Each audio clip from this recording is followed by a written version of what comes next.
I'm Leon Todd for G66. Welcome to another Tuesday Tone Tip. On today's video, we're on the FM3. I've got my 1979 ES335 plugged straight in, and you're going to be hearing the DI audio from the FM3. I want to show you a little problem that I solved in my rig recently, where I was actually using the FM9, and I'm currently playing a cabaret show at the moment where I need a variety of different sounds, and I had exactly one space left on the grid. And I needed two different sounds. One was I needed an octave down style effect, but I also needed a phaser style modulation sound. So I kind of put my thinking cap on and thought about which blocks I could use to do that.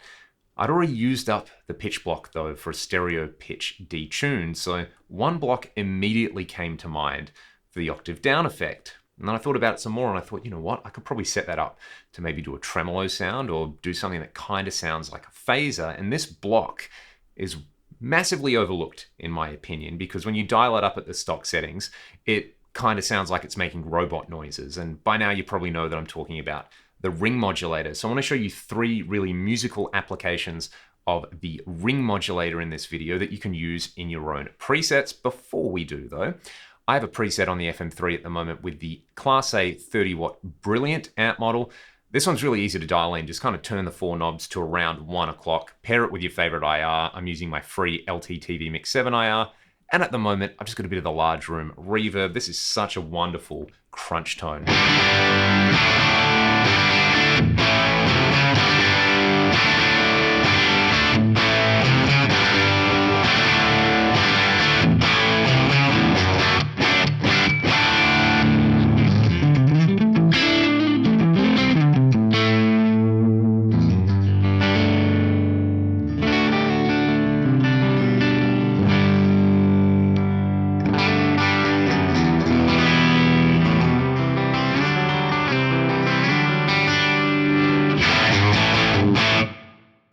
Beautiful. It cleans up so well. It's got sparkle. It's got chime. I did a video with this particular amp model recently on the Tuesday Tone Tip series that you can check out, because you can make this one really clean and beautiful. You can get super nasty with it. But we are here to talk about the ring modulator. So the first thing that I want to show you how to do with the ring modulator is an octave down style effect. So we'll bring up the ring mod block, which you'll probably hear at the stock settings. There are actually three different modes: classic, upper, and lower SSB, and we'll talk about one of the SSB modes in a second. But if you just have this at the stock settings, basically what a ring modulator does is it lets you set a reference frequency. In this case, it's about 200 Hertz, and it will play back two tones at the same time. It will play the difference between the note you play and the reference frequency, and it will also play the note you play and the reference frequency on top of it. So it sounds kind of crazy.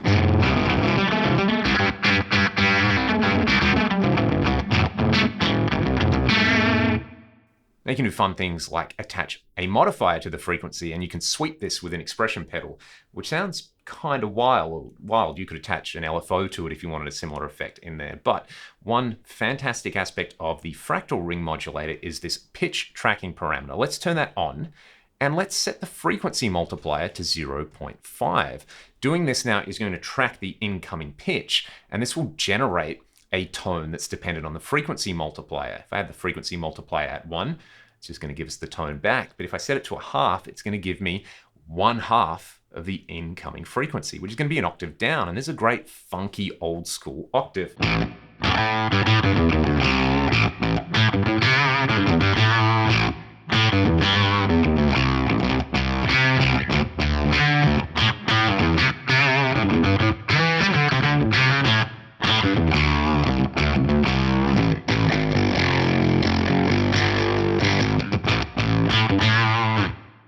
It gets super glitchy if you play multiple notes at the same time. It's only kind of really good for playing single notes, but you can make it freak out and do weird things. One thing I would recommend is don't be afraid to go hard with the high cut frequency. I like around 4K just to take out some of the weird upper partials in there.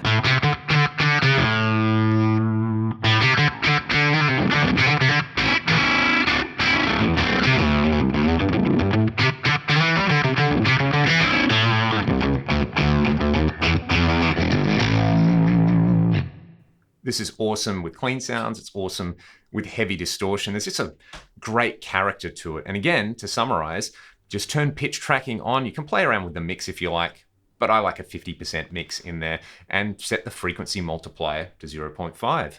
You could set it lower, or you could set it higher. You could set it to 2 if you want an octave up in there, but I specifically needed this straight up octave sound. Now, the Ring Mod has 2 channels on here, so I didn't need an octave down and a kind of wobbly modulation effect at the same time. So what I am doing in my other preset is on channel B, I'm using the ring modulator, but I don't have the pitch tracking on. So the fun thing to do here is to use a really low frequency. Let's start with a frequency of say 3 Hertz. So we think about what's happening here is the reference frequency is going to be really, really close to whatever is happening if I'm adding it to the incoming note and subtracting it in there. I'm going to get a beating style effect. In fact, it kind of sounds like a tremolo.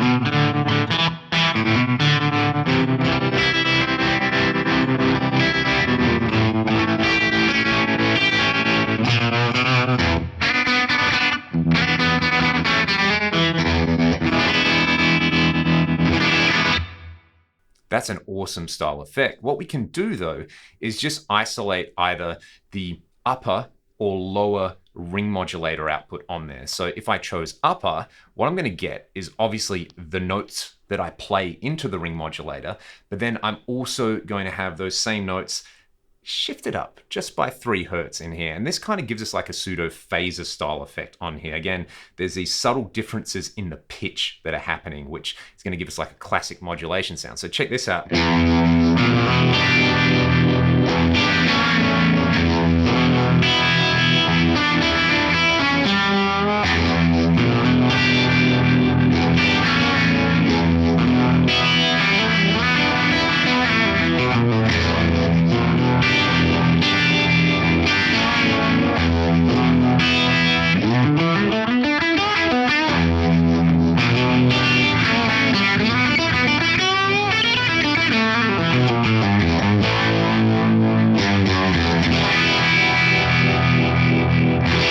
The great thing with this is the overall impact of the ring modulator on the core CPU of the FM3.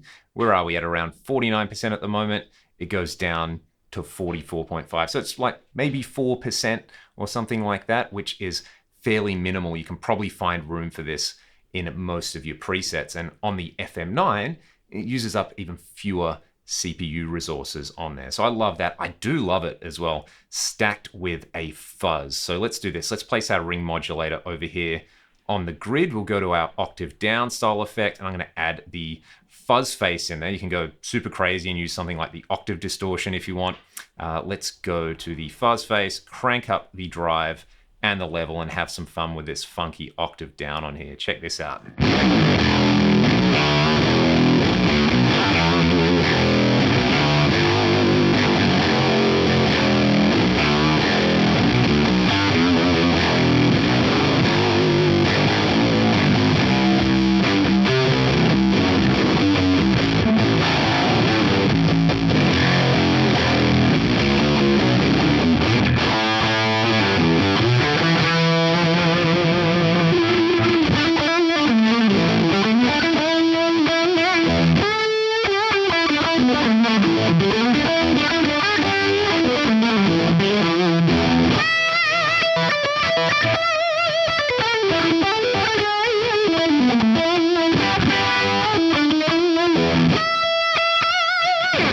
So you can get some really musical sounds out of the ring modulator. Like I said earlier, you can attach modifiers to the frequency parameter and get some crazy sounds as well. So I might play you all out with the envelope follower attached to the frequency on the ring mod. Pitch tracking is off.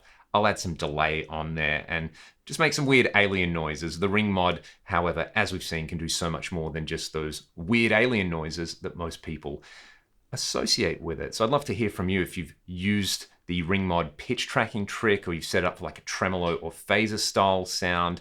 It really, really helped me out on the current gig that I'm doing, where I was able to add this one block and then get those two different sounds. I don't need both sounds at the same time, but I just needed two kind of character sounds for different parts of the show, a funky phaser and a funky octave down. And the Ring Mod is perfect for both of those. It can be a secret weapon that you add into all of your presets as well. Let me know your thoughts in the comment section below. I'll play you all out with some super weird sounds on here, and I'll see you all next week. Take it easy.